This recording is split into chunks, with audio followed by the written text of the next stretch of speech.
Amen. Amen. Donc, chers frères et sœurs, nous sommes encore là parce que c'est le sabbat de l'Éternel. Amen. Amen. C'est le sabbat de l'Éternel, le sabbat de la nouvelle lune, de ce 6e mois, qui est appelé le mois d'Elul. Amen. Amen. Demain, la lune restera encore dans le noir, parce que ce serait la pénombre de Dieu. Et après demain, ce serait le premier jour du mois d'Elul, et la lune apparaîtra pour confirmer ce que nous vous enseignons. Alléluia. Amen. Donc nous allons poursuivre ce que nous sommes en train de faire.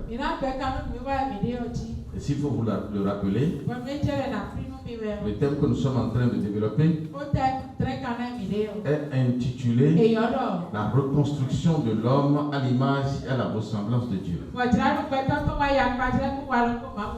Alléluia. Amen. Et je crois que depuis le mois que nous sommes en train de finir aujourd'hui,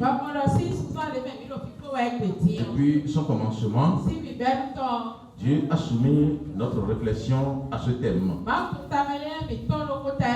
Et c'est un thème qui a rapport avec notre vie. Alléluia. Amen. Et quand on parle de temple de Dieu, ou bien quand on parle de l'image et la ressemblance de Dieu, on parle de l'être humain. On parle de l'espèce humaine. Parmi toutes les créatures, la seule qui a été faite à l'image et qui doit ressembler à Dieu, c'est la créature homme. C'est l'espèce humaine. Autrement dit, le thème que nous sommes en train de développer, que nous allons encore continuer par développer à partir d'après-demain. Amen. Amen. C'est un thème qui a rapport de façon spécifique avec ta vie. C'est pour te dire quoi? Lorsque vous êtes un être humain sur la terre, amen, Amen. et que vous ne connaissez pas ses enseignements, vous ne connaissez pas tout ce que Dieu est en train de nous enseigner depuis le début de ce 5e mois appelé le mois d'Ab. Lorsque vous êtes ignorant à toutes ces connaissances, alléluia, Amen. l'échec est aussi garanti. Parce que la parole dit dans le livre de Osée 4, verset 6, mon peuple périt faute de connaissance. Alléluia. Amen. Ça voudra dire quoi? L'homme sur la terre doit rester dans une seule connaissance. Je reprends. L'homme sur la terre doit rester dans une seule connaissance. Et quelle est cette connaissance? La connaissance qui l'amène à connaître et à identifier son Dieu créateur. Alléluia. Amen. Toute connaissance qui vous sera servie et qui ne va pas vous amener à pouvoir identifier votre vie. Vous devez à identifier votre Dieu. Vous devez savoir que cette connaissance vous amène à la perdition. Je reprends. Parce que, pourquoi? À l'heure d'aujourd'hui, il y a toute une panoplie de connaissances qui s'impose à l'homme. Amen. Amen. Il y a pas mal de connaissances qui viennent vers l'homme. Amen. Amen. De par le culte endogène. Dans nos maisons, nous avions acquis des connaissances. De par ce qui nous est venu de l'Occident, nous avions aussi acquis des connaissances. Alléluia. Ça veut dire qu'il y a pas mal de connaissances aujourd'hui qui sont imposées à l'homme. Alors, au travers de toutes ces connaissances, la question que nous devons nous poser, c'est quoi? Est-ce que ces connaissances concourent de façon globale à notre bien. Est-ce que cette connaissance nous amène dans le bonheur? Est-ce que cette connaissance nous garantisse la sécurité? Est-ce que cette connaissance nous donne la paix? Est-ce que cette connaissance véritablement nous font du bien?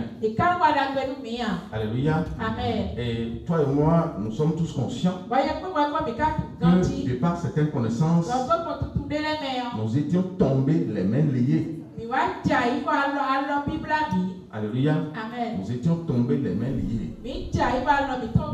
Amen. Amen. Donc, c'est pour te dire que la seule connaissance que Dieu a donnée à l'homme, qui pourra lui permettre d'aller de l'avant, qui pourra lui permettre de gagner sa vie, la seule connaissance qui donne la sécurité à l'homme, qui donne la paix à l'homme, qui donne la richesse à l'homme, c'est la connaissance du seul vrai Dieu.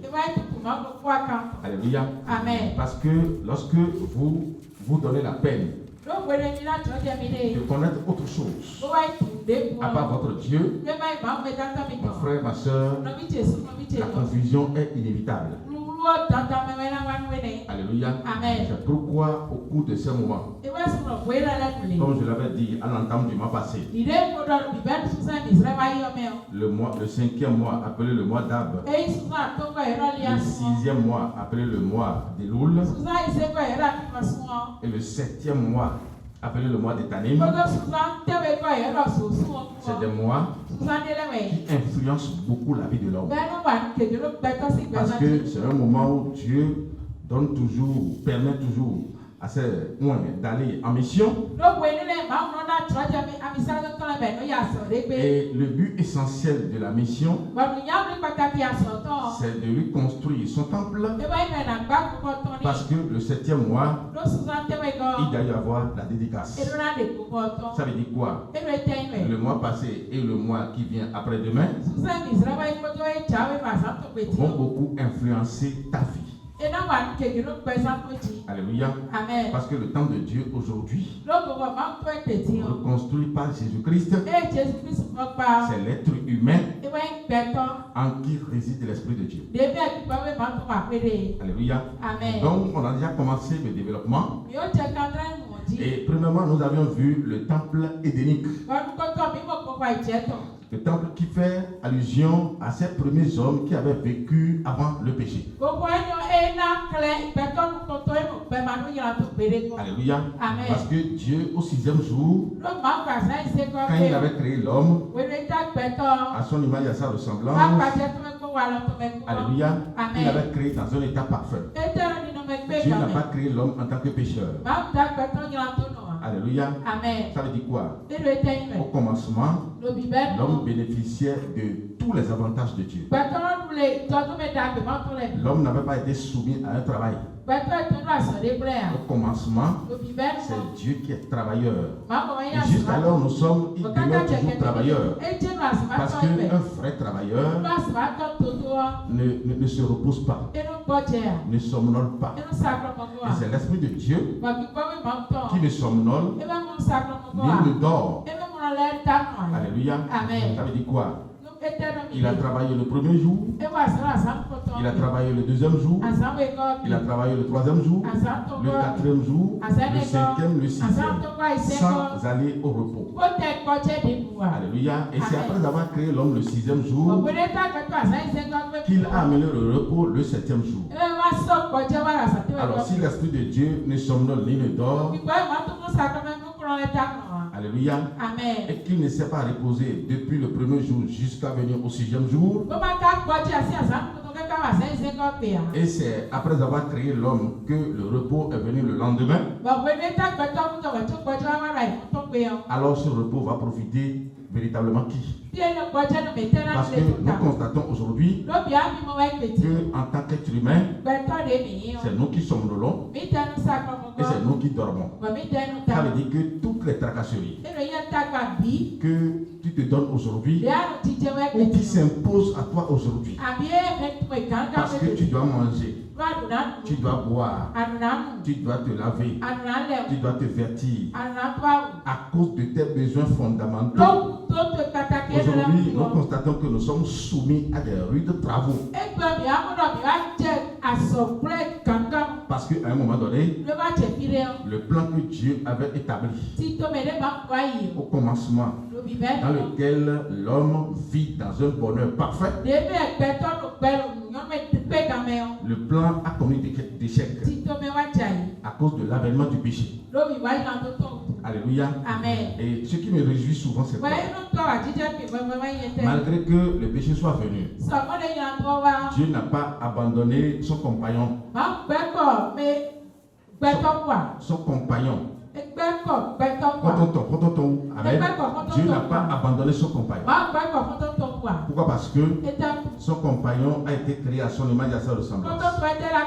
Donc Dieu n'a pas abandonné l'homme. Amen. Il s'est donné toutes les peines possibles pour le racheter. Et à l'heure d'aujourd'hui, nous pourrions confirmer avec certitude que l'homme a été racheté. Sinon, nous sommes rachetés. Dieu nous a rachetés. Alléluia. Ça, c'est une certitude que lui-même nous donne. Alléluia. Donc, nous avons déjà vu le temple édénique, le temple qui vivait dans la gloire de Dieu, le temple qui ne manquait de rien, le temple pour qui Dieu travaillait, le temple pour qui Dieu avait fait l'agriculture le 3e jour, le temple qui devrait vivre éternellement. Alléluia. Nous avions vu comment ce temple était établi dans un bonheur, dans un esprit épanoui. Alléluia. Amen. Et depuis la séance passée ou surpassée, nous avions entamé le temple païen. Alléluia. Amen. Ça veut dire que le temple de l'avènement du péché.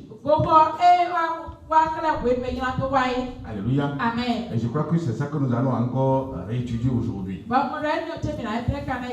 Souvent, l'homme se lève et dit: oui, celui-ci il est un païen, celui-ci il est du diable, moi je suis enfant de Dieu.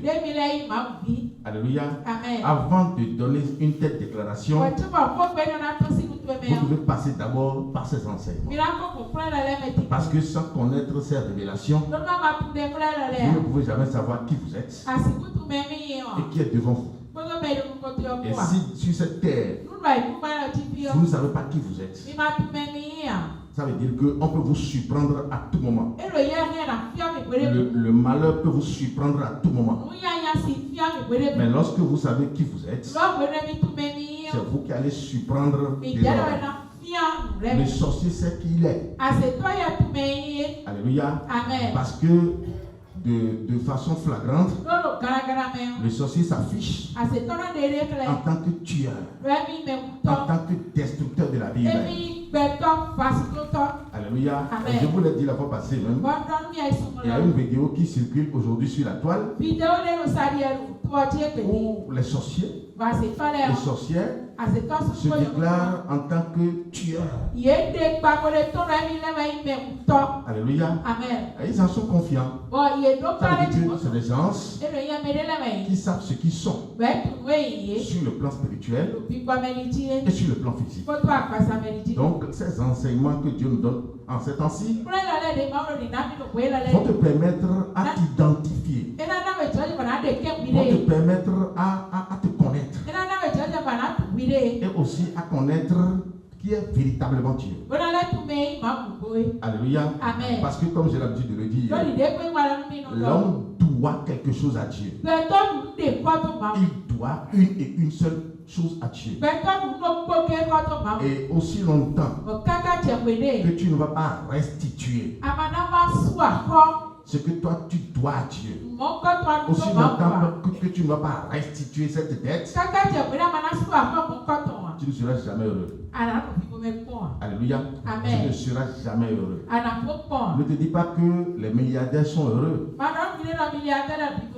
Parce que j'ai relevé ce défi la fois passée.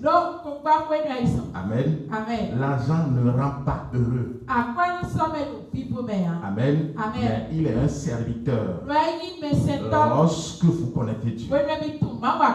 Si vous ne connaissez pas Dieu, l'argent ne sera plus votre serviteur. Mais il sera quoi pour vous? Il sera votre Dieu. Celui qui ne connaît pas Dieu et qui a l'argent, l'argent devient son Dieu. Mais lorsque vous connaissez Dieu, l'argent pourra vous servir. C'est en ce moment que l'argent deviendra votre serviteur. Alléluia. Donc, aussi longtemps que tu ne vas pas restituer la dette. Amen. La dette que tu as vis-à-vis de ton Créateur. Aussi longtemps que cette dette ne sera pas restituée, je te dis, et je te le répète, tu ne seras jamais heureux. Tu auras toujours une vie confuse. Qu'est-ce que l'homme doit alors à Dieu? Alléluia. De par sa conception, Amen. L'homme doit gloire et adoration à Dieu. L'homme ne doit jamais se prosterner devant autre chose à part son vrai Dieu créateur. L'homme ne doit d'ailleurs même jamais se prosterner devant une créature. L'homme ne doit jamais se prosterner devant un arbre. Amen. Devant l'eau. Amen. Bref, devant une créature, il est formellement interdit à l'homme de se comporter ainsi, parce que de par sa nature, c'est lui normalement qui devrait dominer sur toutes les créatures, parce qu'il représente légalement Dieu sur la terre. On ne peut jamais comparer les créatures à l'homme. Alléluia. Donc de par son existence, la terre doit se prosterner devant l'homme, les cieux doivent se prosterner devant l'homme, les arbres doivent se prosterner devant l'homme, les oiseaux doivent se prosterner devant l'homme. Bref, tout ce qui avait été créé avant lui devrait se prosterner devant lui. Parce que c'est ce que Dieu a dit. Alléluia. La ressemblance que l'homme doit avoir vis-à-vis de Dieu l'amène à utiliser le pouvoir de Dieu. Donc, l'homme ne doit jamais se prosterner devant une autre créature. Mais la seule personne devant qui l'homme doit se prosterner, c'est son Dieu créateur. Dieu ne peut jamais se prosterner devant nous. Ça veut dire que nous devons adoration à Dieu. Nous devons gloire et adoration à Dieu. Et lorsque tu te prosternes devant Dieu, c'est ça ce qu'on appelle le culte raisonnable. C'est ça ce qu'on appelle le vrai culte. Mais celui qui abandonne Dieu et qui donne gloire et adoration au fourneau de sa maison, qui donne gloire et adoration à ses ancêtres, celui qui abandonne son Dieu créateur et qui donne gloire et adoration à autre chose, doit savoir qu'il est en train de tirer sur sa vie. Il est en train de tirer tout le malheur possible sur sa vie. Alléluia. Et c'est ça ce qui justifie l'état dans lequel l'homme se trouve actuellement. Toi qui m'écoutes. Alléluia. Si à l'heure où nous sommes, tu es assailli par des problèmes. Des problèmes sans solution, bien sûr. Des problèmes à gauche, à droite, devant, derrière, qui dépassent ton entendement. Dont l'explication et la solution dépassent ton entendement. Tu dois savoir que de par le passé, tu as été rebelle envers Dieu et tu continues toujours de vivre dans la rébellion contre Dieu. Alléluia. C'est pourquoi à chaque fois, tu dois faire attention à celui qui reçoit ton adoration. Tu dois faire attention au récepteur de ton adoration. Si celui qui reçoit ton adoration Si c'est le vrai Dieu créateur, ton adoration est vraie. Tu es un vrai adorateur.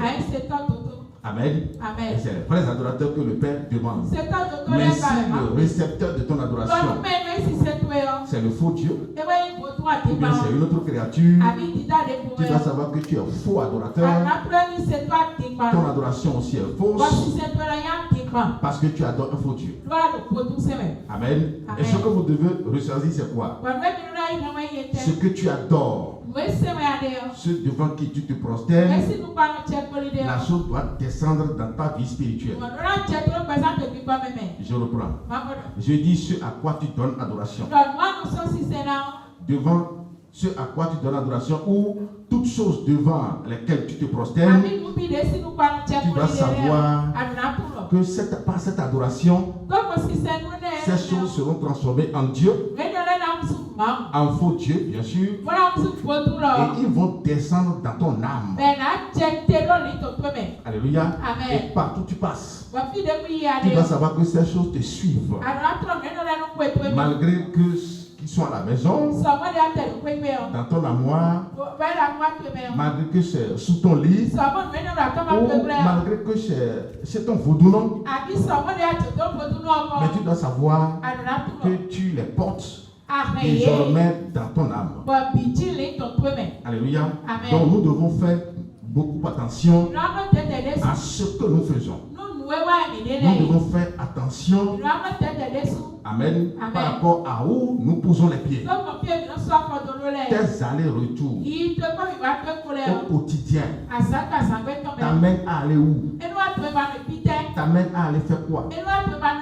T'amènent à aller donner gloire et adoration à ton Dieu créateur? Ou bien tes allers-retours au quotidien t'amènent à te porter l'épée sur toi-même. Alléluia.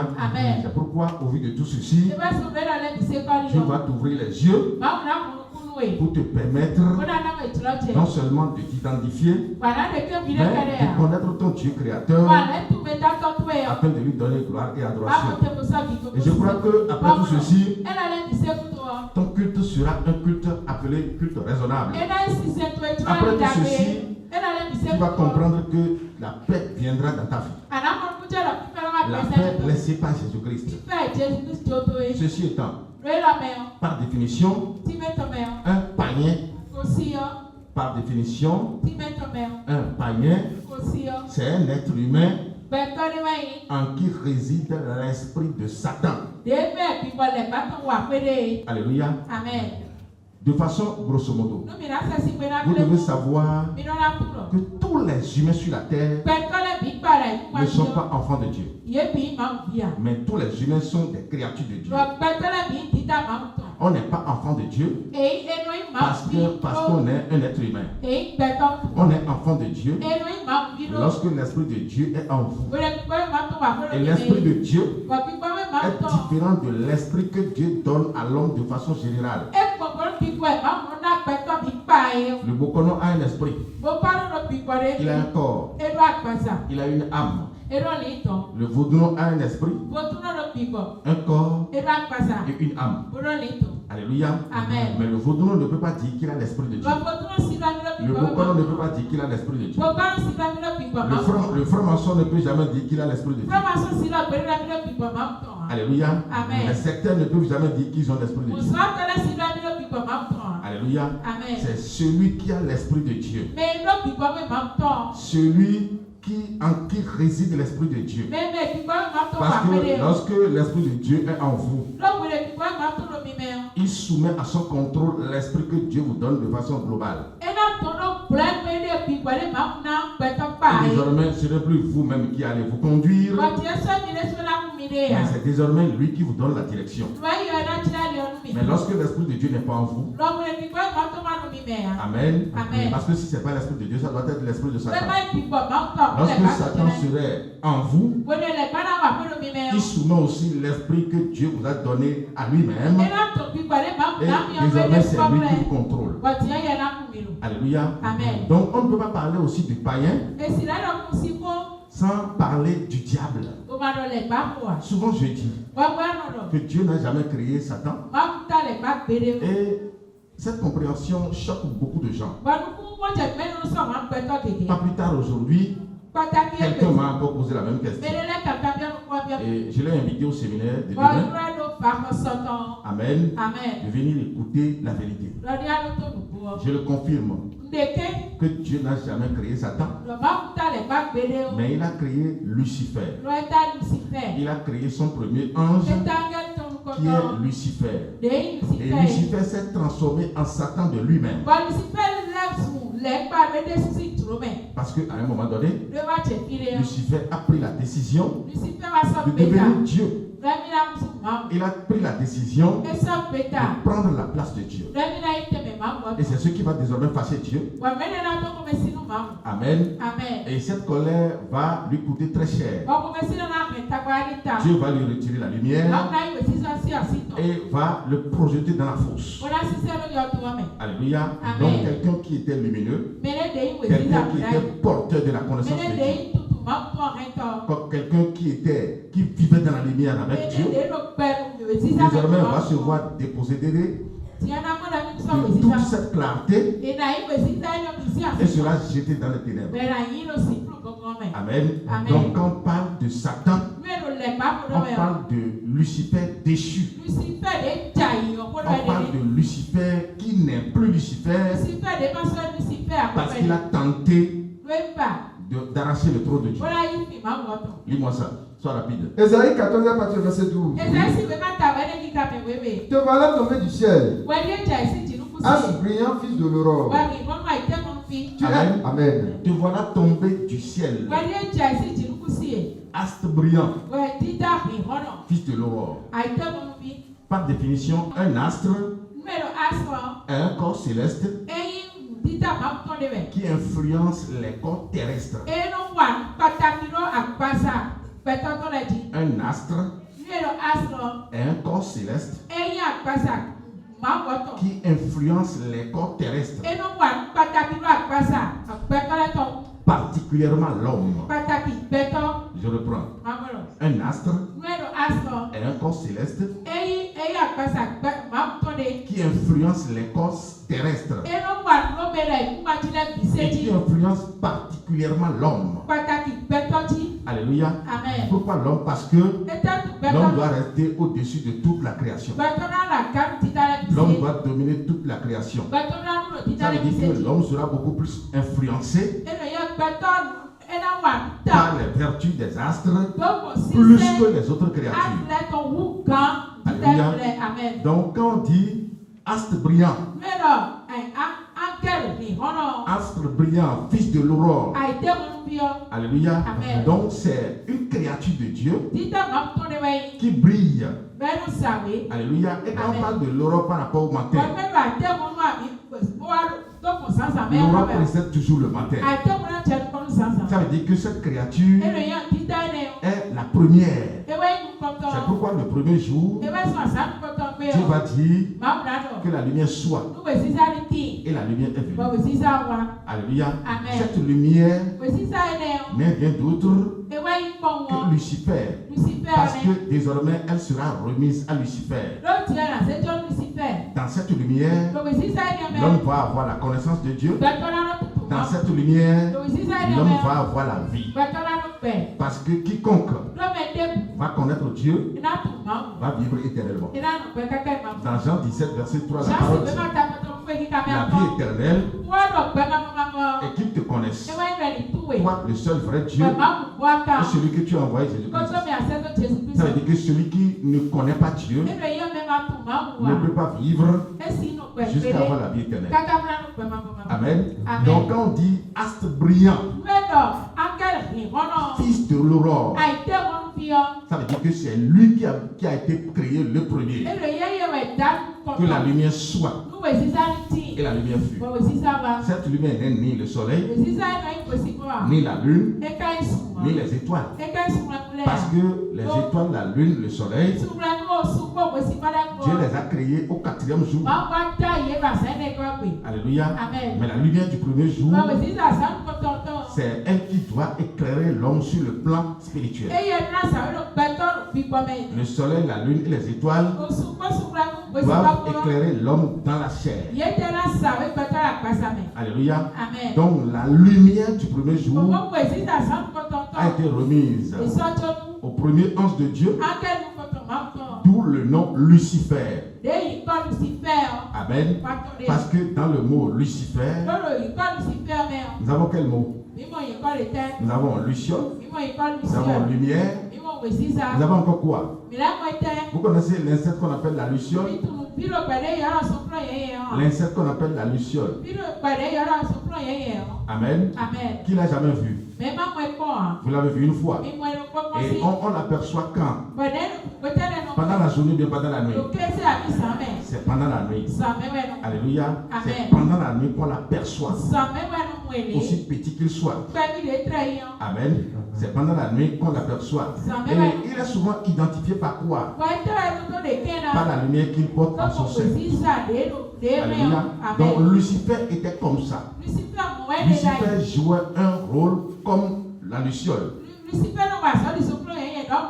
Parce que son rôle, c'était de porter la lumière. La lumière du premier jour, qui n'est rien d'autre que la connaissance de Dieu.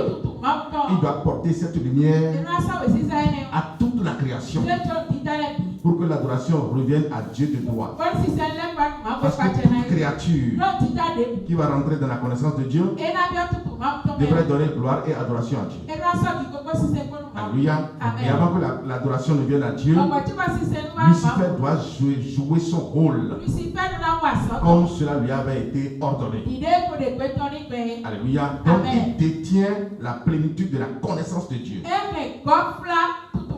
C'est quelqu'un qui connaît profondément Dieu, à qui Dieu a remis la bonne connaissance sur sa personne, et désormais ça revient à lui de l'apporter à toutes les autres créatures. Alléluia. Amen. Mais dans son rôle, parce qu'il a été oint puissamment. Alléluia. Amen. Il a été oint puissamment parce que sa vitesse n'est jamais comparable à une autre vitesse dans ce monde. La vitesse de la lumière, bien sûr, n'est jamais comparable à une autre vitesse ou à quoi que ce soit dans ce monde. Donc, par rapport à sa puissance, il a décidé de défier Dieu. Alléluia. Amen. Vas-y. Te voilà tombé du ciel, astre brillant, fils de l'aurore. Te voilà tombé du ciel, toi astre brillant. Ça veut dire que la dimension dans laquelle il avait été créé, amen, il est un citoyen céleste. C'est pourquoi tout à l'heure dans la définition, nous avions dit qu'un astre est un corps céleste qui influence beaucoup les corps terrestres. Et plus précisément qui influence l'homme. Alléluia. Amen. Oui, vas-y. Tu es abattu à terre, toi, le vainqueur des nations. Il est tombé du ciel, pourquoi? Tombé du ciel. Alléluia. Amen. Parce que c'est sa dimension. C'est là où il devrait rester. C'est l'endroit qui lui avait été accordé. Amen. Amen. Mais il a été propulsé. Ça veut dire que certainement il a fait quelque chose, ou bien il pensait faire quelque chose qui serait désormais hostile à l'organigramme que Dieu avait établi. Alléluia. Amen. Oui, vas-y. Tu es abattu à terre, toi, le vainqueur des nations. Ça veut dire que ici-bas n'est pas sa dimension. Il occupait une dimension peu inférieure à celle de Dieu. Alléluia. Amen. Il était dans les cieux. Amen. Amen. Il occupait une place non négligeable.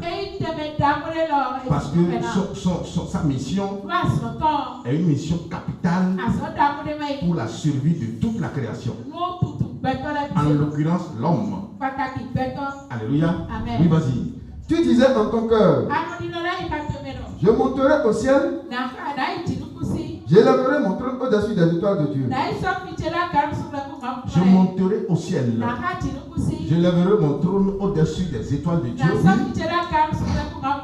Je m'asseoirai sur la montagne de l'assemblée, à l'extrémité du septentrion. Je monterai sur le sommet des nues. Je serai semblable au Très-Haut.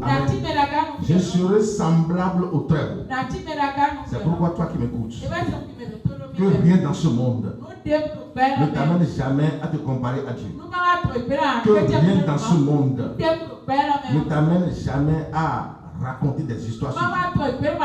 Que rien dans ce monde ne te pousse à jeter des ragots sur Dieu. Parce que tu ne le connais pas. J'entends beaucoup de choses aujourd'hui où on dit, on raconte des histoires. Mon frère, ne te charge plus davantage. Ne te donne plus de peine inutile. Parce que dans un premier temps, ne connaissant pas Dieu, tu es déjà soumis à des peines. Tu souffres déjà. Alléluia. Et ce que tu dois chercher à faire, c'est quoi? Comment faire pour te décharger? Comment faire pour connaître Dieu, pour bénéficier de sa paix? Alléluia. C'est ce que tu dois chercher au quotidien. Que de chercher à t'enliser davantage sous des poids qui ne disent pas leur nom. Alléluia. On n'insulte pas Dieu. Lorsque vous ne connaissez pas quelque chose, amen, gardez-vous la bouche fermée que d'ouvrir la bouche et de raconter des histoires. Amen. Mais c'est ce que ce monsieur a fait. Il a décidé de paraître comme Dieu. Il veut faire comme Dieu. Mais Dieu est unique en son genre. Quelqu'un qui veut être comme Dieu, ça veut dire qu'il veut effacer Dieu. Parce qu'il ne peut pas avoir deux dieux. Alléluia. Ça veut dire qu'il décide d'effacer Dieu pour prendre la place de Dieu. Et c'est la seule goutte d'eau qui va faire déborder le vase. Dieu va prendre la décision, amen, de le détruire.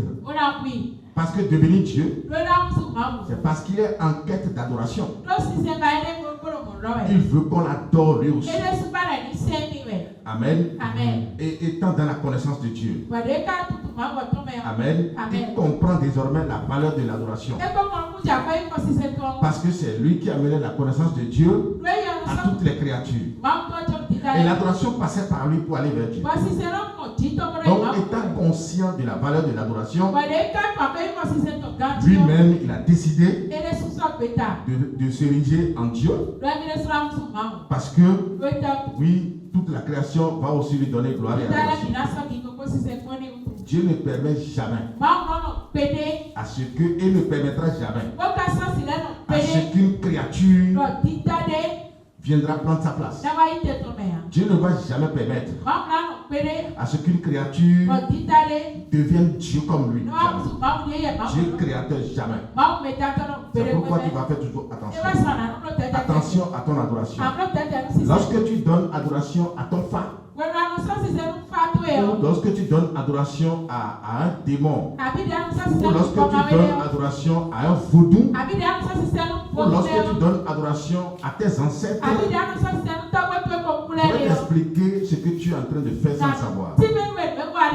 Tu es en train de rendre cet article, ou bien tu es en train de rendre cette créature, tu es en train de l'amener à la place de Dieu dans ta vie. Alléluia. Amen. Lorsque vous donnez adoration à une créature, vous êtes en train d'amener celle-ci à la place de Dieu dans votre vie. Amen. Et dans ces actions, le premier corrompu et le premier corrupteur, c'est toi. Tu es un corrompu, tu es un corrupteur. Le second, c'est la créature qui reçoit ton adoration. Parce que c'est toi qui l'as établi, Dieu. Alléluia. Quand c'est comme ça, Dieu rapidement dit quoi? L'homme est devenu complice de Lucifer qui est devenu Satan. L'homme, Dieu ne doit pas nous voir dans cette complicité. Parce que lorsque tu es vu dans cette position de corrompu, de corrupteur. Lorsque tu deviens ou bien tu te déclares complice de Satan, mais tu es vomi par Dieu. Amen. Tu es vomi par Dieu, tu as rejeté. Et c'est à partir de là qu'il abandonne. Donc, de façon grosso modo, tu es en train de souffrir parce que tu ne donnes pas adoration à Dieu, ton créateur. Ton adoration va ailleurs. Ton adoration va vers les vaudous. Ton adoration n'est pas centralisée sur Dieu. Et quand c'est comme ça, tu vas toujours vivre le malheur. Amen. Donc, inutile de rendre coupable ton père, ta mère, tes tantes, tes oncles, parce que selon toi, ils sont sorciers. Non. Le vrai coupable de ta situation, c'est toi-même. Parce que tu es ignorant. Qui me suit vraiment là? Alléluia. Donc, à partir de maintenant, à chaque fois quand tu iras à la maison, tu dois te reprendre sur le plan spirituel pour jauger ta vie, pour savoir ce que tu es devenu, pour savoir ce que tu fais. Ceci étant, nous allons demander aux frères et sœurs de nous amener le temple et rapidement nous allons procéder à tout ce que nous avions fait dans la semaine. Quand vous voyez ces figures, alléluia, c'est les parties spirituelles de notre partie spirituelle. Alléluia. C'est un être humain que vous voyez ici. Parce que souvent, c'est la chair que nous voyons. Mais ça, c'est la partie spirituelle d'un être humain. Quelqu'un qui ne connaît pas Dieu. Quelqu'un qui est un païen. Amen. Quelqu'un en qui réside l'esprit de Satan. Alléluia. Donc, à partir de ces connaissances, tu vas te juger pour voir si tu es de ce bord. Amen. Si après analyse, tu te vois dans ces caractéristiques, rapidement tu vas te retirer. Tu dois te retirer de ce principe. Sinon, ces gens vivent les calamités. C'est ceux que les sorciers mangent. Amen. C'est ceux qui font d'accidents. Ceux-ci, ils vivent rien que le malheur. Amen.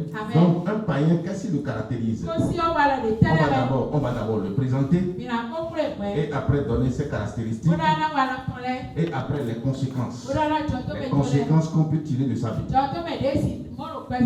De l'extérieur vers l'intérieur. Amen.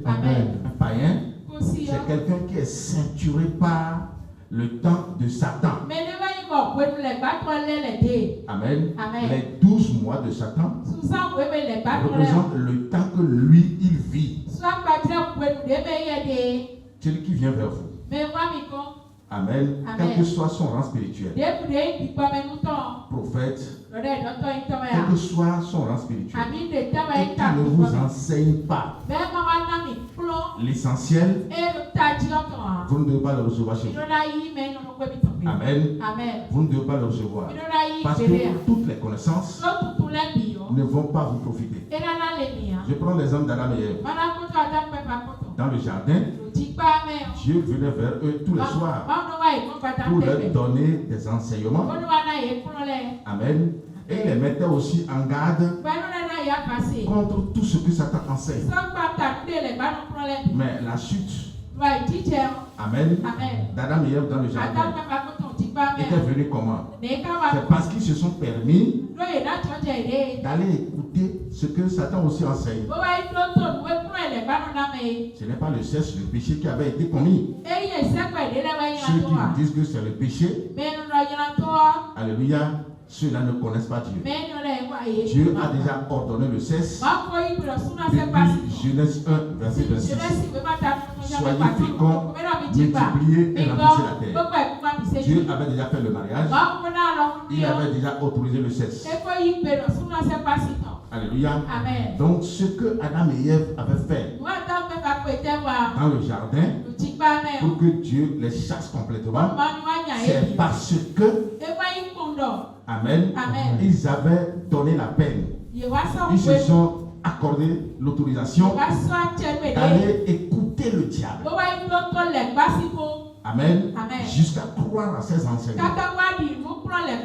C'est le fruit défendu. Le fruit que Dieu leur avait défendu. Alléluia. C'est de ne plus jamais croire en Satan. Parce que de par la croyance que nous donnons à quelque chose, cette chose descend dans notre âme et se transforme en nourriture pour notre âme. Et lorsque ce n'est pas en la parole que vous croyez, le seul repas qui nourrit notre âme, qui nous donne la vie éternelle, d'éternité en éternité, c'est la parole de Dieu. Lorsque vous croyez en d'autres paroles, elle se transforme en nourriture, mais désormais pour vous détruire spirituellement. Alléluia. C'est pourquoi lorsque Satan est venu vers Adam et Ève, il a renversé tout l'enseignement que Dieu leur avait donné. Et désormais leur a fait une fausse promesse.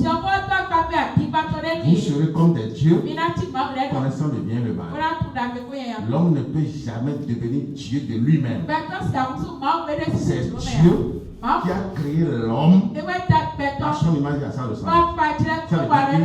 Si l'homme va paraître dans la divinité, si l'homme doit devenir Dieu, ça dépendra de la volonté de Dieu. Alléluia. Amen. Donc, la fausse promesse que Satan avait faite à Adam et Ève avait obligé Dieu à les chasser. Amen. Et dans l'histoire, depuis ce temps jusqu'à là où nous sommes, ils ne sont jamais devenus Dieu. Amen. Parce que s'ils étaient devenus Dieu, ils allaient se lever contre le grand Dieu. Ils devront faire la guerre avec lui. Ils devront faire la guerre contre lui. Mais ils étaient impuissants devant la menace de Dieu, devant la colère de Dieu. Ils étaient impuissants. Ça veut dire que la promesse que Satan leur avait faite était une fausse promesse. Autrement dit, Satan lui-même ne peut pas devenir Dieu. Et depuis ce temps jusqu'à là où nous sommes, il n'a jamais été Dieu et il ne sera jamais Dieu. Amen. C'est l'Éternel Dieu des armées qui est Dieu au nom de Jésus-Christ. Alléluia. Donc c'est pour dire quoi?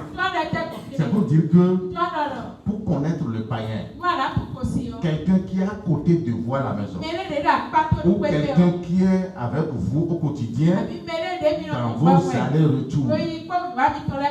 Amen. Comment on peut le savoir? Comment on peut savoir si telle personne qui est devant moi, ou bien mon patron au service, comment je peux savoir que mon ami ici, il est païen et il n'est pas, ou bien il n'est pas païen? Alléluia. Amen. Toi, tu dois savoir tout ceci. Parce que vous devez le savoir. Qu'à la fin du monde, Dieu va nous donner le carnaval pour juger les 12 tribus d'Israël. Alléluia. Amen. Donc si tu n'as pas la bonne information, si tu n'as pas le bon savoir, tu ne pourras pas juger. Alléluia. Amen. Tu ne pourras pas savoir qui est en erreur et qui n'est pas en erreur. Alléluia. Amen. Donc, de l'extérieur vers l'intérieur, le païen se présente comme suit. Il a 12 portes qui ceinturent sa vie. Amen. Représenté par le système satanique mondial. Quelqu'un que vous voyez vivre dans ce temps. Il célèbre janvier. Il célèbre Noël. Fête des pères. Fête des mères. Assomption. Ascension. Pentecôte de dimanche. Pâques de dimanche. Quelqu'un qui vit dans ces abominations. Ces abominations que nous retrouvons dans cet organigramme. Le système de janvier à décembre. Quelqu'un qui vit dans un système. Alléluia. Amen. Vous devez savoir qu'il est un païen. Quelqu'un qui ne sait pas comment commence l'année de Dieu. Quand est-ce que l'année de Dieu commence? Quand est-ce que l'année de Dieu finit? Quelqu'un qui vient devant vous, fut-il un pasteur, un prophète, quel que soit son rang, alléluia, mais qui vit dans ce temps, qui vous dit que l'année commence en janvier et finit en décembre. L'année commence, la semaine commence de lundi et qui finit au dimanche. Vous devez savoir que ça fait partie des caractères que nous devons lire dans la vie des païens. Amen. Toute vie dans laquelle vous voyez ce système présent, vous devez savoir qu'une telle personne est une païenne. Amen. Vous devez savoir qu'il est un païen parce que ça fait partie des caractéristiques du païen. Le païen, lui, il est soumis au Dieu romain. Alléluia. Quel que soit son rang spirituel. Le païen, lui, doit adorer les dieux romains. Alléluia. Donc janvier, c'est un démon à Rome qu'on appelle Janus. Alléluia. C'est un démon qui est spécialisé dans le détournement de destinée. C'est pourquoi l'enfant de Dieu normalement ne peut jamais célébrer janvier. Dieu n'ouvre jamais la porte de son année en janvier. Donc toute personne, que ce soit pasteur, que ce soit Vaudoulon, que ce soit tout ce que vous voulez, qui célèbre janvier, qui vous invite de venir à l'église le 31 décembre pour la nuit prophétique, vous devez savoir qu'il est un païen. Il est un agent satanique. Il est envoyé par le diable. Même si c'est ton pasteur, il faut avoir le courage de le dire. Amen. Amen. Je vous l'informe aujourd'hui. Il est un païen. Il est un pasteur païen. Et d'ailleurs, même mon papa leur attribue le nom pasteur. Amen. C'est des païens tout court. Qui me suit vraiment là? Amen. Il peut être un prêtre. Il peut être tout ce que vous voulez. Il peut être ton père, ta mère. Il peut être tout ce que vous voulez sur la terre.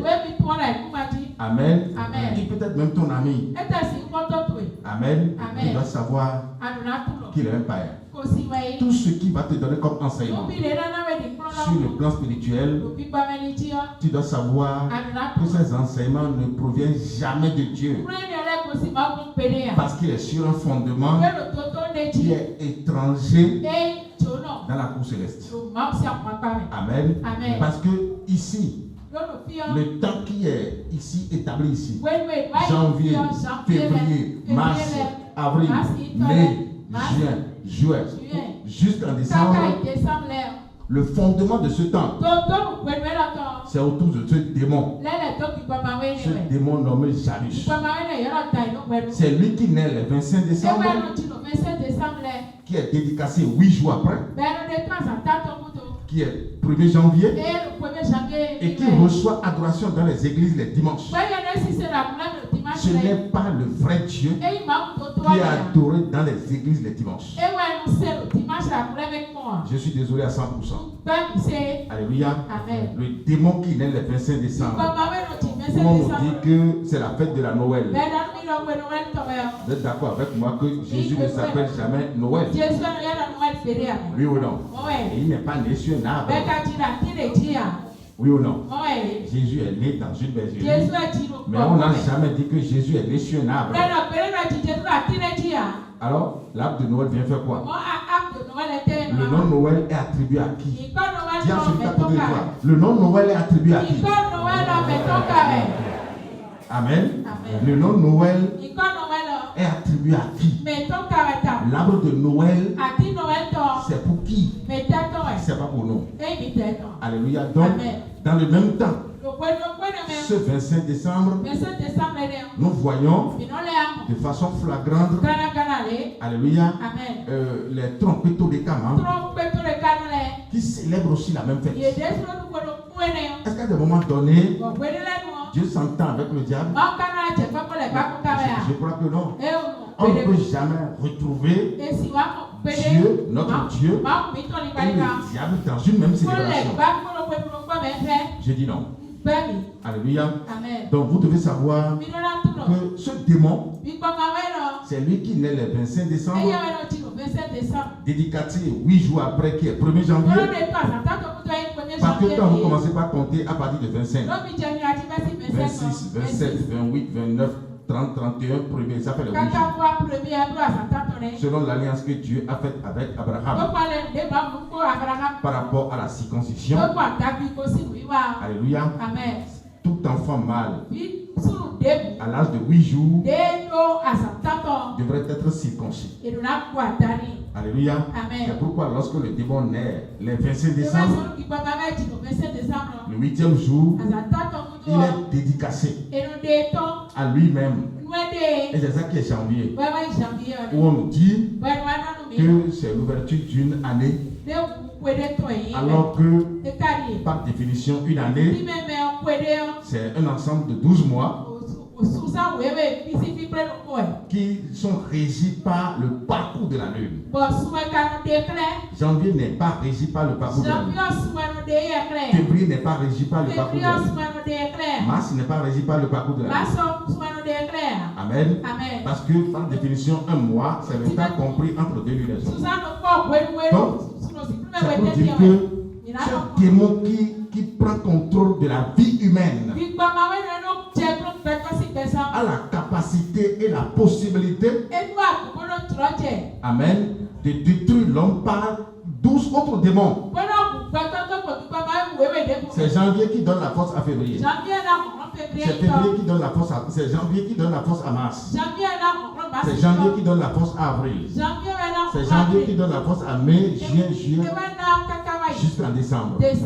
Ça veut dire que si vous vous livrez à ce démon le 31 décembre au 1er janvier, alléluia, il va vous détruire à chaque mois. Alléluia. Parce que ce n'est pas des mois selon Dieu. Amen. Donc le païen, il est accablé par ces démons. Il est entouré par les démons. Il est coincé par les démons. Parce que l'esprit de mal ne peut jamais vous faire du bien. L'esprit de mal donne du mal. Alléluia. Donc ici en janvier, le malheur atteint l'homme. Février, le malheur atteint l'homme. Mars, le malheur atteint l'homme. Avril, le malheur atteint l'homme. Jusqu'en décembre. Amen. C'est pourquoi quand vous voyez un païen, il vit les problèmes sans solution au quotidien. Si un problème vient aujourd'hui, demain ça va tomber sur ses enfants. Après demain ça va tomber sur quelqu'un d'autre. Et puis il est là. Amen. Il est comme ça, rempli de soucis, parce que les problèmes atteignent un niveau qui le dépasse. Alors, si tu es à ce niveau-là, tu dois savoir que c'est parce que tu es un païen. Il y a les démons qui t'entourent et qui ont fait des brèches dans ta vie. Amen. Même si vous êtes comme ça, et que vous allez dans une église, quelle que soit la prière que vous allez faire, amen, la prière ne donnera jamais de solution. Et c'est ce que vit le monde chrétien aujourd'hui. Amen. On prie, on jeûne, on fait tout, mais la solution ne vient pas. Dieu est-il devenu faible aujourd'hui? Il est toujours Dieu et il détient toujours le plein pouvoir. C'est parce que, étant païen, l'homme ne sait pas le fondement qui régit sa vie. L'homme ne sait pas le fondement sur lequel il est positionné. Un païen est est établi sur le fondement de Janus. Parce que Janus, il est le patron des démons. C'est le dieu des démons. C'est pourquoi c'est lui qui est d'abord honoré le 1er janvier, avant que le petit Dieu ici ne reçoive adoration le 10 janvier. Alléluia. Donc sans avoir honoré le grand démon, sans avoir honoré le grand vaudou, on ne peut pas célébrer les petits vaudous. Donc c'est lui le chef des vaudous. Alléluia. C'est lui qui est dédicacé, qui est honoré le 1er janvier. Donc quelqu'un qui est ceinturé comme ça, par le temps romain, il doit avoir des problèmes. Et quand ceux-là ont souvent des problèmes, dans leur conception, dans leur imagination, ils pensent avoir le problème chez leur prochain. Amen. Ou ils pensent avoir la solution chez leur prochain. Mais le problème de l'homme trouve sa solution effectivement où? En Dieu. Quel que soit le problème que tu vas avoir, la solution à ce problème, ce n'est pas en ton prochain. La solution ne se trouve pas avec ton prochain. La solution se trouve en ton Dieu, créateur. Par conséquent, si tu ne reviens pas à lui, mais tu ne vas jamais avoir la solution. L'homme ne peut jamais donner solution au problème de son prochain. Il est disqualifié pour le faire. Le païen lui fait quoi? Alléluia. Il doit courir derrière les vaudrons, derrière les alphas, derrière les bokonos, derrière les devins en général, pour chercher à savoir le sort, pour chercher à connaître le futur, pour chercher à voir ce qui est dans le noir, pourquoi sa vie est troublée. Et souvent par la divination, si on ne lui dit pas, oui, c'est parce que ta mère est sorcière, c'est parce que ton père est sorcier, c'est parce que ton oncle est sorcier, c'est parce que ta femme est sorcière, c'est parce que ta domestique est sorcière. Et c'est pourquoi dans les églises, les pasteurs, ils ne font que trouver de sorciers. Il ne faut que trouver des sorciers. Ta domestique est sorcière. Ta petite fille là, elle est sorcière. Tout le monde est sorcier. Tu dois fuir ta maman. Tu dois fuir ton papa. Alors, si la solution c'est de fuir, alors ce n'est pas le vrai problème qui a été identifié. Parce qu'on fuyait déjà. Oui ou non? Si après avoir appartenu à une église, après que le pasteur me dise oui, c'est les sorciers, je suis d'accord. Je suis d'accord, c'est les sorciers. Maintenant, la solution pour débouter les sorciers, c'est quoi? Alléluia. On devrait quand même nous donner une solution convaincante. Parce que la fuite n'a jamais été une solution perpétuelle. Tu peux fuir demain, après-demain. Alléluia. Mais l'autre jour qui vient, où tu ne pourras pas avoir les moyens pour fuir, où tu ne seras pas en bonne santé pour fuir, on va te rattraper. Alléluia. Ça veut dire quoi? La fuite n'a jamais été une solution. Et c'est souvent ce qui nous a été servi dans les églises. Ton père est sorcier, ta mère est sorcière, tout le monde est sorcier. Maintenant, ce que tu dois faire, il ne faut plus jamais aller saluer ta maman. Dis à celui à côté de toi, si jamais tu cesses de saluer ta maman, on va te fesser correctement. Amen.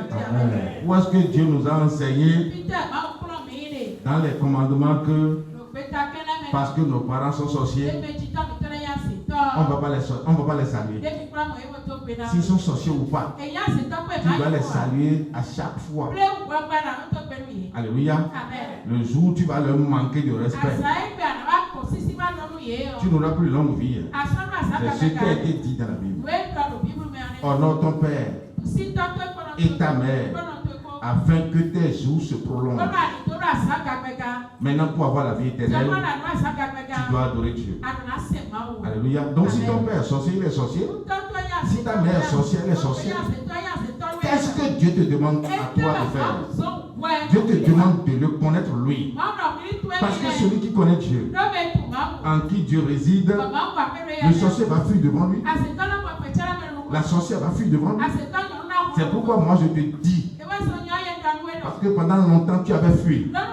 Maintenant, à partir de maintenant que tu vas connaître Dieu, Amen, tu vas revenir encore dans ton village. Et ceux que tu déclarais sorciers avant, tu dois aller t'asseoir avec eux.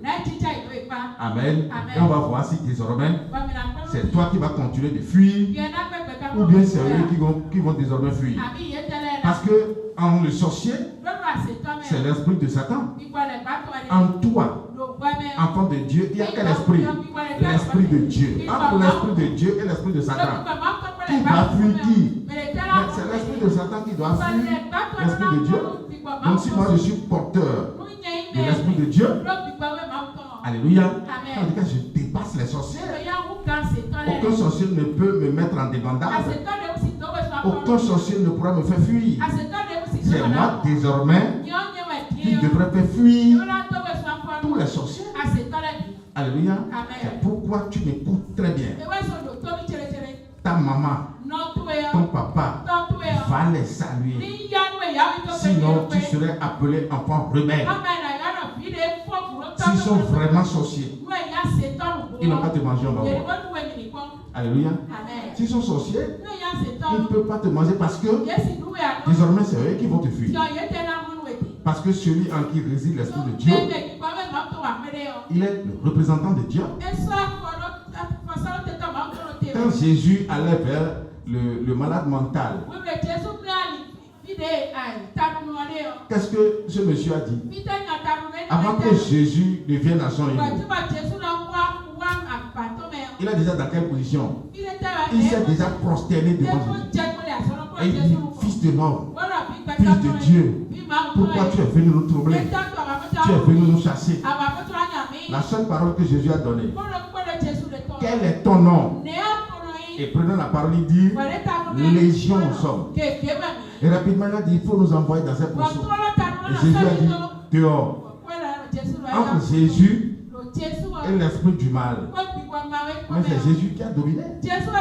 Donc on ne peut pas prier au nom de Jésus et va fuir encore le sorcier. Ça veut dire que ton pasteur ne t'a jamais enseigné Dieu. Il ne t'a jamais révélé Dieu. Il ne t'a jamais amené à savoir là où il y a l'erreur dans ta vie. Amen. Malgré que tu vas dans une église, on était toujours païen.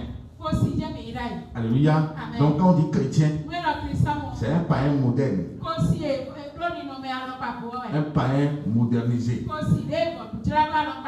Un païen sans les yeux. Un païen qui refuse d'aller verser les yeux sur les autels. Mais qui a les huiles quand même à la maison. Des huiles spirituelles bien sûr. Il a de l'encens. Il a du sable béni. Il a aussi de l'huile bénite, de l'eau bénite. Donc il est un païen moderne. Modernisé par le christianisme. C'est pourquoi je vous dis que moi je ne suis pas chrétien. Et je ne serai jamais chrétien. Mais je suis le saint de Jésus-Christ. Au nom de Jésus-Christ. L'enfant de Dieu n'est pas chrétien. Mais il est le saint de Jésus-Christ. Amen. Donc ces pasteurs qui vous ont donné ces enseignements, ces pasteurs qui vous ont enseigné que vous êtes chrétiens, sont des païens modernisés. Modernisés par le christianisme. Alléluia. Donc un païen ne peut pas conduire un autre païen. Un païen ne peut pas mourir pour un autre païen. Il faut un saint pour sauver un païen. Amen. Donc la première des choses que tu dois retirer de ta vie, c'est le temps romain. Amen. Qui t'avait ceinturé depuis des temps. Abandonne le temps. Dis à celui qui est à côté de toi, abandonne le temps romain. Alléluia. Dis-le lui, abandonne le christianisme. Amen. Sinon, tu seras toujours ensemble avec les vaudous. C'est le même temps qu'on retrouve avec les vaudous. C'est le même temps qu'on retrouve avec les péticheurs. C'est le même temps qu'on retrouve dans les sectes. La franc-maçonnerie et Kanka, Roscoe, Barikari, Saga Yoga et consorts. C'est le même temps qui est véhiculé partout. Alléluia. Et c'est un temps qui est en l'honneur du Dieu Janus, le Dieu romain, à tout le visage connaissant le passé et l'avenir. Alléluia. Donc tu ne peux pas être enfant de Dieu et rester dans ce temps. Alléluia. Qui me suit vraiment là? Alléluia. C'est pourquoi à chaque fois ici, Dieu te permet de connaître le temps divin. Alléluia. Parce que le temps fait partie des éléments d'identification d'un être humain ou de Dieu. Pour connaître Dieu, vous devez d'abord connaître son temps. Les deux éléments d'identification, c'est le temps et le nom. Si vous ne connaissez pas le temps de Dieu, même si vous invoquez son nom, il ne vous répondra jamais. Alléluia. Mais si vous connaissez son temps et étant dans le temps, vous invoquez son nom, il vous répond à 100%. Alléluia. Tu étais ceinturé par le temps romain quand tu étais chrétien. C'est pourquoi après l'avoir invoqué au nom de Jésus, au nom de Jésus, au nom de Jésus, sur toute la ligne, il ne t'a jamais répondu parce que tu es un païen. Qui me suit vraiment là? Alléluia.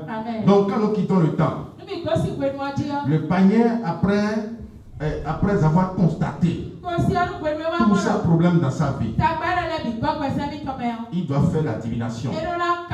Il va vers le Gokoro, il va vers les alphas, il va vers ses maîtres spirituels pour chercher à comprendre ce qui ne va pas. Donc, après la divination, d'office, le païen est soumis à des sacrifices. Et je vous le dis, il y a plus de sacrifices qui pourra te donner quoi que ce soit. Alléluia. Sur le plan spirituel, sur le plan matériel, sur le plan financier, bref, sur tous les plans de ta vie, il n'y a plus de sacrifices à part le sacrifice de Jésus.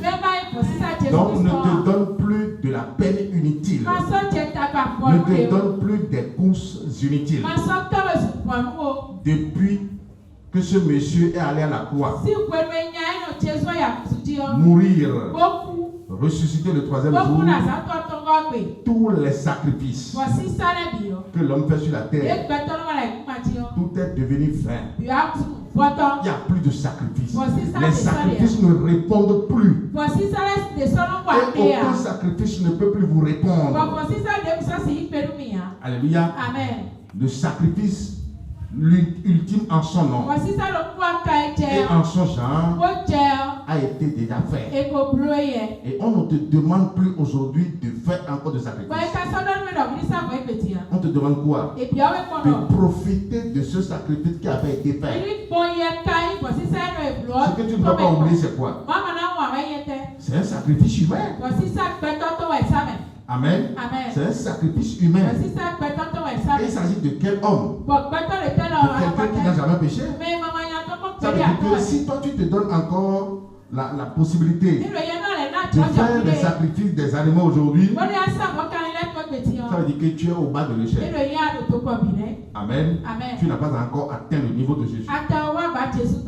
Même si tu te donnes encore la peine de faire des sacrifices humains, est-ce que celui-là que tu as tué est un saint ou bien il est un païen. Il sera toujours un païen.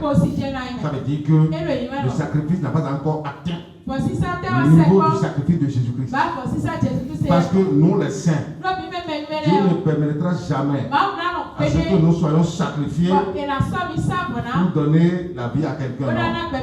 Ça veut dire qu'on ne peut plus sacrifier les saints. Donc, quelle que soit la taille du sacrifice que tu vas faire, tu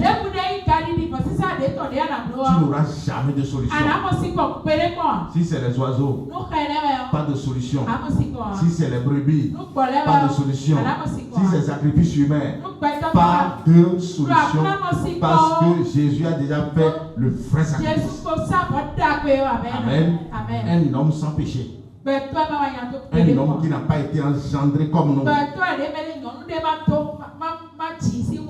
Amen.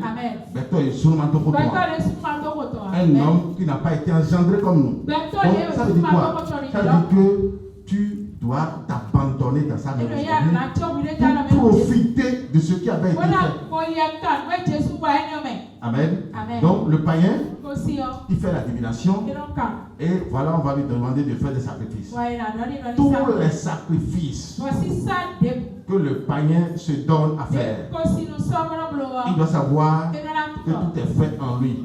Si c'est tout est.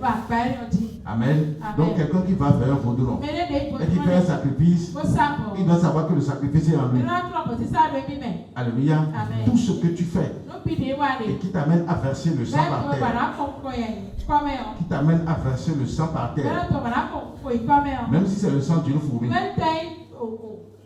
même si c'est le sang d'une fourmi. Amen. Pour savoir si la fourmi Amen. Oui, c'est pour t'amener à comprendre ce que nous disons. Même si c'est le sang d'une fourmi, tu dois savoir que tout est en toi. Alléluia. Tout ce que tu fais là, tout est enregistré en toi. Amen. Et c'est une abomination terrible. Tu es en train de te rebeller contre Dieu davantage. Amen. Au lieu que ce soit l'autel de Jésus-Christ en toi, où on va trouver le sang de Jésus-Christ pour l'expiation de tes péchés. Désormais, c'est des faux sacrifices que tu fais. Alléluia. Et tout est enregistré en toi. Le païen, après avoir fait des sacrifices, on constate quoi? Que les problèmes demeurent. Amen. Et de divination en divination, si ce n'est pas les sacrifices, on va nous demander de faire des bains nocturnes, où on nous amène au bord des marigots, au bord des torrents, au bord de la mer à des moments donnés. Amen. Ou bien sur les carrefours, où on se met à nu complètement pour commencer par se purifier. C'est toujours pour avoir la solution. Amen. Dis à celui qui est à côté de toi, l'eau ne peut jamais te purifier spirituellement. Amen. Et pourquoi toute cette tracasserie? C'est parce que dans la vie du païen, il y a le péché qui est logé dans son âme. Et le péché c'est quoi? L'idolâtrie.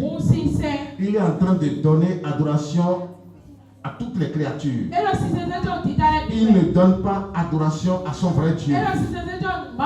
C'est ça ce qu'on appelle idolâtrie. Lorsque vous êtes idolâtre, vous êtes païen. Alléluia. Parce que Satan est en vous. Amen. Et si Satan est en vous, vous allez toujours continuer d'avoir des problèmes. Amen. Donc, lorsque les problèmes deviennent de plus en plus accentués, le païen commence par faire des bains de purification. Amen. On peut se laver 2 fois, 3 fois par mois parce qu'on veut la solution. On veut la solution. Amen. À toi aujourd'hui, l'Éternel ton Dieu ne le permet pas. Si quelqu'un vient à toi et te dit, tu vas faire des bains nocturnes, il faut savoir que c'est un païen.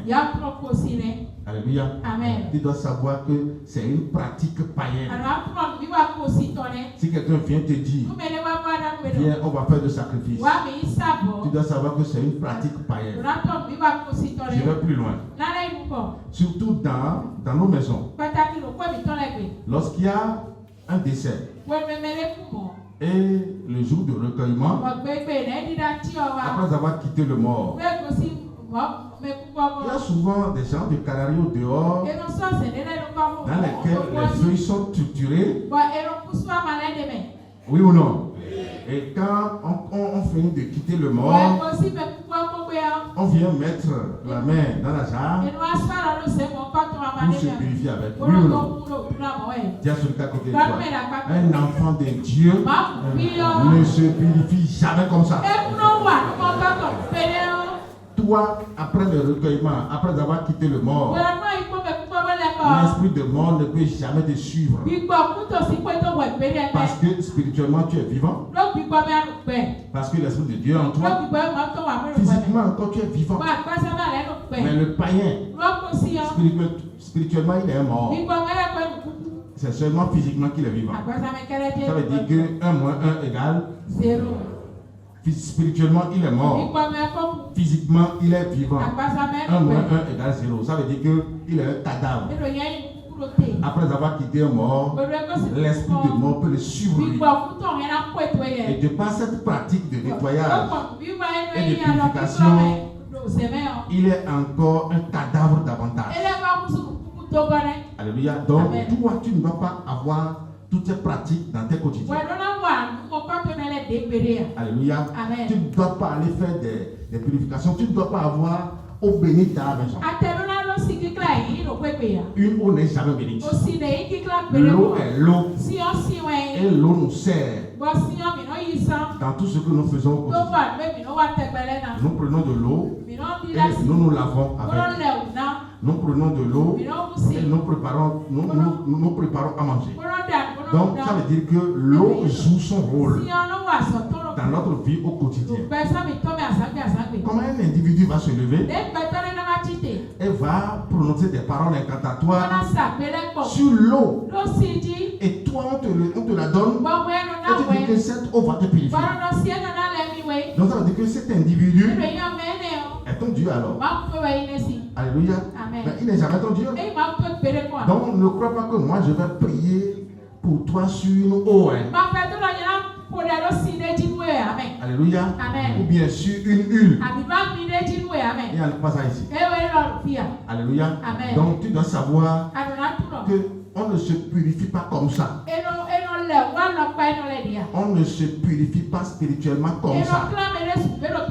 L'eau ne peut pas aller laver votre âme. Alléluia. Amen. Pour laver les péchés, annuler les péchés. Au temps de la loi, c'est le sang qui est versé. Le sang des sacrifices qui est versé sur l'autel. C'est à partir du sang versé que Dieu pardonne les péchés. Parce qu'il n'y a jamais pardon des péchés sans effusion de sang. Alléluia. C'est pourquoi Jésus a été obligé d'aller à la croix. Et pour dire quoi? Père, pardonne-leur, car ils ne savent pas ce qu'ils font. Amen. Donc, après avoir demandé le pardon, le Père a réclamé le sang et il a versé le sang. Donc, c'est le sang qui annule les péchés. Ce n'est pas l'eau qui annule les péchés. Amen. Dans Jean 15, verset 3, dit. Oui, vas-y. Déjà, vous êtes purs à cause de la parole que je vous ai annoncée. À notre époque d'aujourd'hui, comment Dieu rend pur l'homme? À cause du message que tu entends. Déjà, vous êtes purs à cause de la parole que je vous ai annoncée. Lorsque la parole vous est annoncée, vous êtes enseigné, alléluia, et que vous croyez en elle, vous êtes purifiés d'office. Amen. Donc ça c'est l'enfant de Dieu. Amen. Donc tu dois savoir qu'il y a des choses que tu ne vas jamais. Lis-moi Deutéronome 18 à partir de verset 9. Lorsque tu seras entré dans le pays que l'Éternel ton Dieu te donne, tu n'apprendras point à imiter les abominations de ces nations-là. Tu n'apprendras point à imiter les abominations de ceux-ci. Alléluia. Lorsque ton Dieu, vas-y, reprends-moi. Deutéronome 18 à partir du verset 9. Lorsque tu seras entré dans le pays que l'Éternel ton Dieu te donne, tu n'apprendras point à imiter les abominations de ces nations-là. Amen. C'est où le pays? Pays que Dieu t'a donné. Le pays dans lequel tu vas entrer. C'est où le pays? Je suis d'accord que c'est toi-même. Mais c'est quoi? Ça veut dire quoi? Lorsque Dieu va t'accorder la grâce et tu deviendras son enfant, lorsque tu deviendras saint, lorsque tes péchés te seront pardonnés, parce que étant pécheur, tu étais une autre nation. Lorsque tu viens à Jésus-Christ, il te retire ton péché et tu deviens une nouvelle nation. Ta vie devient une nouvelle nation. Lorsque tu vas devenir une nouvelle nation, tu ne vas plus apprendre à imiter les abominations des païens. Tu ne dois plus jamais te paraître comme les païens. Tu ne dois plus agir comme les païens. Alléluia. Lorsque Dieu t'aurait pardonné tes péchés, tu ne vas plus avoir les mêmes habitudes que tu avais au moment où tu étais païen. Tu n'apprendras point à imiter les abominations de ces nations. Maintenant, on va voir les abominations qui seront citées. Oui. Quand on trouve chez toi personne qui fasse passer son fils ou sa fille par le feu, qu'on ne trouve jamais chez toi les sorciers, des gens qui font passer leur fille ou leur fils par le feu. Donc l'enfant de Dieu ne doit pas avoir la sorcellerie. Qui me suit vraiment là? Dis à celui qui est à côté de toi, l'enfant de Dieu ne doit pas avoir la sorcellerie. Tu ne dois pas manger ta fille. Tu ne dois pas manger ton fils. Amen. L'enfant de Dieu ne doit pas chercher à avoir la sorcellerie. On trouve chez toi personne qui fasse passer son fils ou sa fille par le feu. Est-ce que c'est clair là? Qui m'entend bien? Merci. Vas-y. Personne qui exerce le métier de devin. Personne qui exerce le métier de devin. Tu ne dois pas être un devin. Tous les pasteurs aujourd'hui sont devenus des devins. J'ai vu 10 personnes ici qui doivent voyager. Oh, Rakakaso. Bande de voyous. C'est des voyous, c'est des plaisantins. C'est des plaisantins, ils ne comprennent rien. Et ils n'ont rien vu. Amen. Ils n'ont rien vu. Parce que souvent, le nombre qui est vu, ce n'est pas le nombre qui vient devant exactement. On dit j'ai vu 20 personnes. Alors que ceux qui viennent devant, ce n'est pas toujours le nombre. Alléluia. Mais ça c'est du mensonge. Amen. Donc moi je ne suis pas ici pour te voir. Toi aussi ne me vois pas. Et ne cherche pas à voir ton voisin. On ne voit personne ici. Tu ne peux que voir toi-même. Est-ce que c'est clair? Qui m'écoute? Amen. Amen. Parce que tu n'as pas encore fini de te voir toi-même. Pour finir de te voir d'abord. Oui ou non? Comment tu n'as pas fini de prendre soin de toi-même? Maintenant tu veux prendre soin d'un autre. Ça c'est absurde. C'est pas possible. Amen. Et surtout dans la nouvelle dispensation où nous sommes. L'Esprit de Dieu est en tout le monde. Et l'Esprit est prêt pour communiquer et révéler ce qui correspond à chacun. Alléluia. Donc, ensemble, nous nous mettons ici pour que vous écoutiez la parole. Donc, on n'est pas là pour se voir. Alléluia. Moi, je ne suis pas là pour te voir. Toi aussi, tu n'es pas là pour te voir. Tu n'es pas là aussi pour voir ton ami, ton voisin. Non. Alléluia. On le trouve chez toi. Des devins. Amen. Donc, toi qui ne dois pas faire la divination. Amen. Tu ne dois jamais permettre à ce qu'on te fasse aussi la divination. Le Bokono fait la divination. Les alphas font la divination. Les célestes font la divination. On dit alors qu'ils n'ont rien vu. S'ils voient vraiment, pourquoi ils allument la bougie? La bougie allumée en plein midi. La bougie fait quoi? Alléluia. Amen. La bougie fait quoi? Il n'a pas besoin d'allumer la bougie. Amen. Amen. Donc ils ne voient rien. Tout ça là c'est du mensonge. J'ai donné un exemple la fois passée. Si tu veux, demain matin, va chez trois différents bokolons. Amen. Moi j'en ai fait. Et personne d'entre eux n'a été capable de m'identifier et de me dire ce que je suis venu faire. Parce que avec le premier, je lui ai dit, je suis venu détruire tout ce que tu as ici. C'est fini. Amen. Après la consultation, il dit, ton père est vivant. J'ai dit oui. Vu mon âge, il sait que mon grand-père ne sera plus vivant. Maintenant, il a dit, et ton grand-père? Il a dit, non, il est déjà parti. Lui, là, on doit lui donner à manger. Donc, maintenant, si je disais, oui, mon papa est décédé, donc ce ne sera plus le grand-père. Amen. Et vous allez voir que c'est du mensonge. J'ai quitté là. Puis j'allais voir un second. Dans la même matinée, j'ai dit, avant de venir ici maintenant, tous les dieux que j'ai vus devant tout là ne vont plus jamais répondre. Après la divination, il dit, votre fétiche familial est où? Ah, ce fétiche, on va lui donner à manger. J'ai dit d'accord. Le 3 août, lui-même, il est sale. Et je dis, ici maintenant, toi tu es trop sale. Personne entre les trois. Donc ça veut dire que c'est un jeu. Et c'est du folklore. C'est ça qui se passe aussi à l'église. Quand on dit prophétie.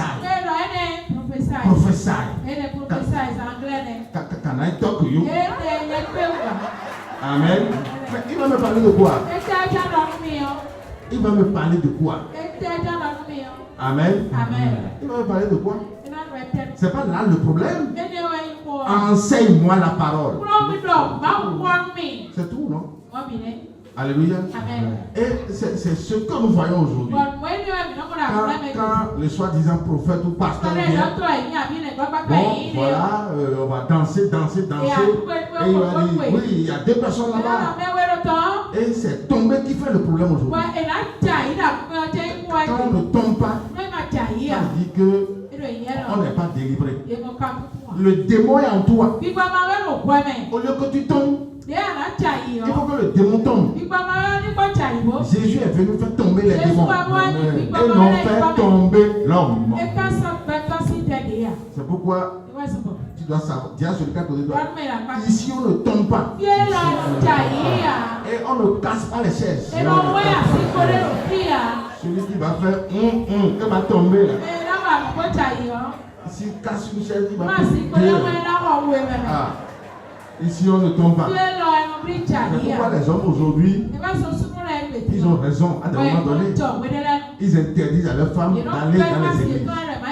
Comment toi qui as donné la permission à ta femme d'aller prier, c'est ce qu'on a dit. Elle n'a jamais demandé la permission d'aller tomber. Pour retour, elle revient toute crottée, toute sale, parce qu'elle a été délivrée. Délivrée aujourd'hui. Demain, on va encore la délivrer. Combien de fois la même personne sera liée et délivrée? Parce que si on te délivre, si tu n'es pas encore lié, on ne peut plus encore te délivrer. Alléluia. Jean 8:32 dit, vous connaîtrez la vérité et la vérité vous affranchira. Si le Fils vous affranchit, vous serez réellement libres. C'est ça la vraie délivrance. La vraie délivrance est dans la connaissance profonde de Dieu. Qui me suit vraiment là? Amen. Amen. On le trouve chez toi. Personne qui passe passer son fils principal. Oui, personne qui exerce le métier de devin. Personne ne doit te faire la divination. Oui, d'astrologue, d'augure, de magicien. On te dit, tu ne vas pas faire l'astrologie. Ton signe c'est quoi? Il y a celui qui est à côté de toi, tu n'as pas de signe. Et tu n'en auras jamais. Donc tu ne dois jamais te dire je suis balance, je suis taureau, je suis bélier. Ça c'est la divination que les blancs nous ont imposée. Déjà dans le culte endogène, nous avons les pratiques divinatoires. Amen. Dans le christianisme, on nous a encore imposé une autre pratique modernisée. Et c'est ça qui représente les 12 signes de zodiaque. À savoir, bélier jusqu'au poisson. Amen. Donc, vous devez savoir que la divination est interdite. Celui qui cherche à savoir le futur, il est en train de renier Dieu. Parce que Dieu accorde seulement le présent à ses enfants. Les choses cachées appartiennent à Dieu et les choses révélées sont aux enfants de Dieu. Alléluia. C'est Dieu qui révèle. Et il vous le révèle dans le présent. Demain lui appartient propre. Qui me suit vraiment là? Alléluia. Oui, vas-y. D'augure, de magicien. Tu ne dois pas faire de la magie. Qui me suit vraiment là? L'enfant de Dieu n'est pas un magicien. Dis à celui à côté de toi, l'enfant de Dieu n'est pas un magicien. Donc tu ne peux pas aussi attendre de façon magique quelque chose que quelqu'un viendra te proposer. Si on vient te dire, oui, rentre dans ta chambre, commence par prier, l'argent va tomber du ciel. Ça c'est de la magie. Amen. Dieu n'est pas dans la magie. Dis à celui qui est à côté de toi, Dieu n'est pas dans la magie. Donc tu ne dois pas croire aussi à la magie. Parce que la magie c'est de la fausseté. Qui me suit vraiment là? C'est de la fausseté. Vas-y. Dans chanteur, oui. Personne qui construit ceux qui évoquent les esprits ou disent la bonne aventure. Donc on ne doit pas invoquer les esprits. Celui qui invoque les esprits ou disent la bonne aventure. Ta femme ne doit pas te dire, chérie, j'ai rêvé chez toi et tu as acheté un véhicule. C'est la bonne aventure, non? C'est pas la bonne aventure. On ne doit pas te dire ce qui vient. Amen. Même si elle fait un tel rêve, elle doit le garder en elle-même. Demander à Dieu à ce que la réalisation vienne. De la même manière, toi aussi tu ne dois jamais le dire. Dans mon sommeil, j'étais vu et tu as une grande boutique. Amen. Ça c'est la bonne aventure. C'est des prédispositions qui nous amènent toujours dans la divination. Parce que toi tu dis ça à ta femme. Au lieu qu'elle écoute les enseignements, à chaque fois elle va te demander, mon mari, tu ne m'as plus vu quelque chose. Tu n'as plus vu quelque chose. Est-ce que c'est voir que nous voulons ou bien que Dieu nous enseigne pour que nous soyons des enfants de Dieu authentiques? Amen. Donc même dans le couple, c'est pas faisable. Alléluia. Et souvent qu'est-ce que je dis? Quand on dit rêve, vis-à-vis de l'enseignement de Dieu aujourd'hui, c'est des histoires. Amen. C'est des histoires. Les rêves ne disent plus rien. Parce que l'Esprit de Dieu disait en toi. Ça, c'est la conviction. Amen. Ça, c'est quelque chose qui est authentique. Parce que le rêve est souvent fait dans un état inconscient. Comment vous voulez valider quelque chose que vous avez reçu dans un état d'inconscience? Alors que lorsque vous êtes vivant, vous êtes physique, vous êtes en éveil, Dieu vous enseigne. Mais moi, je choisis ça. Amen. J'ai choisi ça. Même si je rêve tout de suite et que je suis mort, à mon réveil, je vais faire quoi? Qu'est-ce que Dieu m'a dit? Dieu m'a dit, si tu crois en moi, tu vivras éternellement. C'est fini. Le cauchemar là est annulé. Qui me comprend vraiment? C'est annulé. Parce que vous prenez la parole de Dieu pour annuler les cauchemars. Mais quand vous rêvez et que vous vous levez, c'est ça qui va vous prendre. Mais vous serez atteint. À l'heure d'aujourd'hui, on dit, oui, je suis rentré dans les toiles d'arrêt. Toile d'arrêt n'a qu'à continuer de venir. Je m'en fous pas mal. Ce que Dieu m'a promis, la sorcellerie ne va jamais m'atteindre. Mais aussi longtemps que vous allez avoir le cœur focalisé sur toile d'arrêt ne va jamais cesser. Mari de femme, mari de nuit. Il n'y en a pas. Dis à celui à côté de toi, il n'y a jamais mari de nuit, il n'y a jamais femme de nuit. C'est ce qu'on vous a enseigné qui vous trouble. Montrez-moi mari de nuit dans la Bible. Femme de nuit dans la Bible. C'est parce qu'on nous a enseigné de bêtises. Les pasteurs, les prophètes nous ont enseigné rien que de baliver. Ils nous ont mis des déchets dans la tête. Des propos orduriers.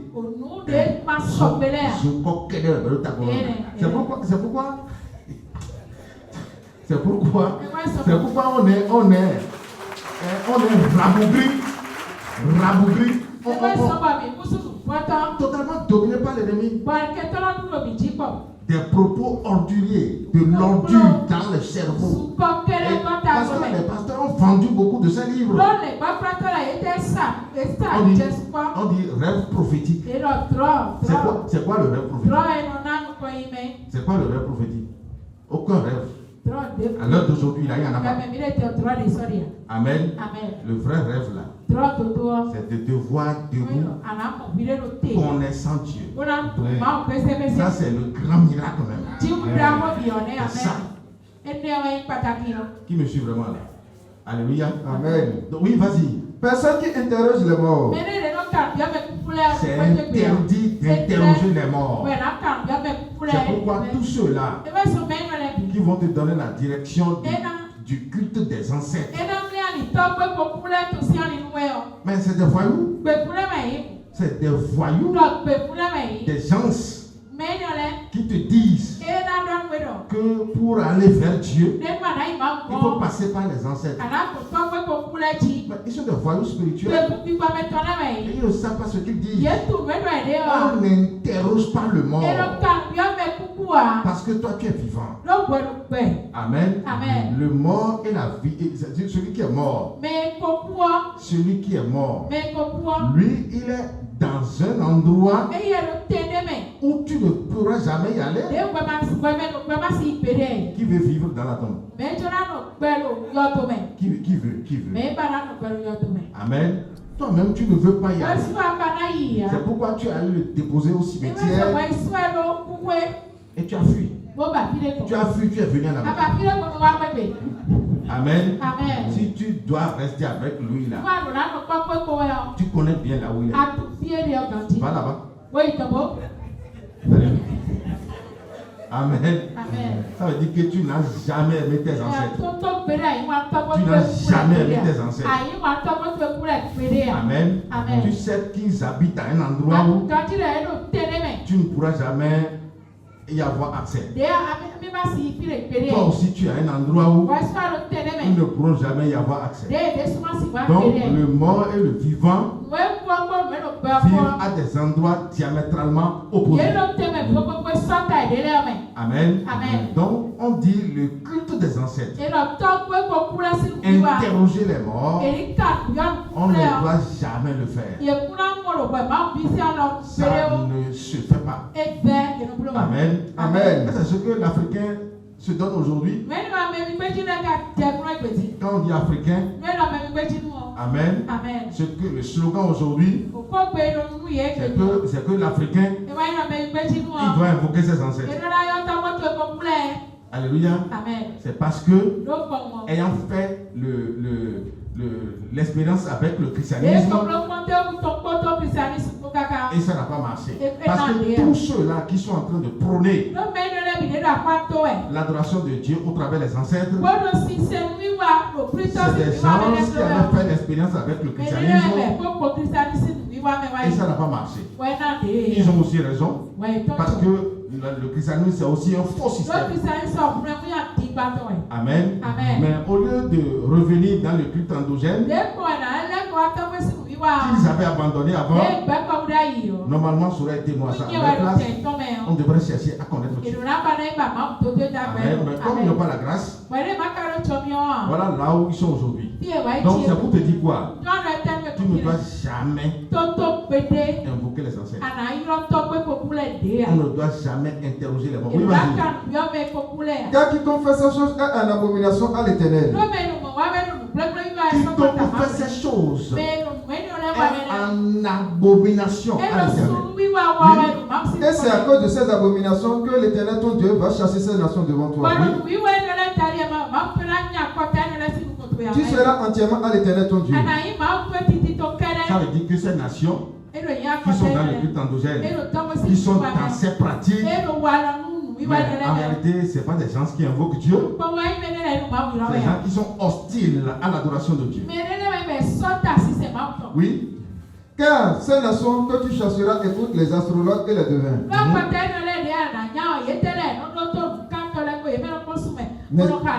Mais à toi, l'Éternel, ton Dieu ne le permet pas. Amen. Mais à toi, il y a celui qui est à côté de toi. À toi, l'Éternel, ton Dieu ne le permet pas. Qui me comprend? Nous allons arrêter là aujourd'hui. Et on n'a pas fini.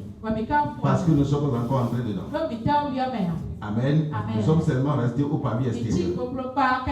Amen. Parce que après avoir quitté la cuve d'eau, après avoir quitté l'étape de la purification avec l'eau, celui qui est païen, il doit fournir des efforts. Parce qu'on va lui interdire beaucoup de choses.